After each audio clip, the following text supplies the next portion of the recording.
Today we're going to be talking about how to put the kid's name next to their circle or fingerprint. I traced out their name in a number 2 pencil because any graphite left on my pottery, even if it's underneath glaze, will simply burn away in a kiln because kilns are extremely hot. Now you want to make sure it's a number 2 pencil and not a mechanical pencil or a colored pencil or an ink pen or Sharpie. Those things don't always come off. But number 2, even if it's a smudge or something, still comes off.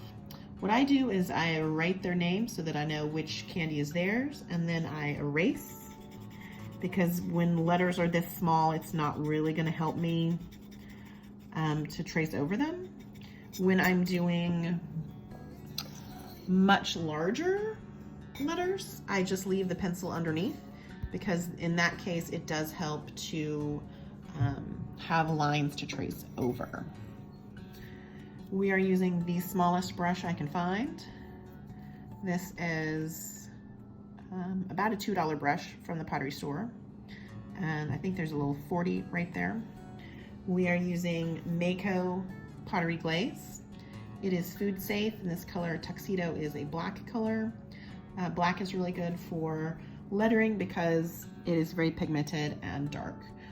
We are going to dab just a tiny amount onto our brush and a very light pressure to get a thin line.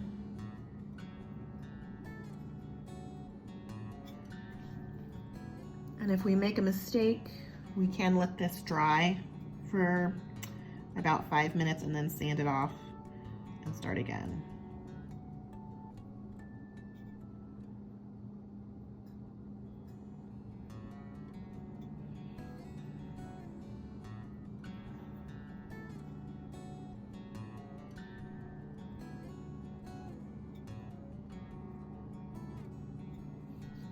And it's helpful to have the kids' names written down on a piece of paper as well, just to make sure you get everything spelled right.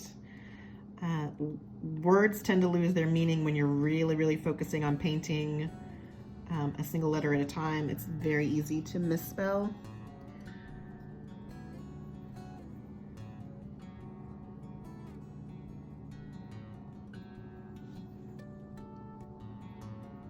And I have newfound respect for pottery painters who do this for a living, or china painters, or illuminated manuscripts, because wow, it is difficult.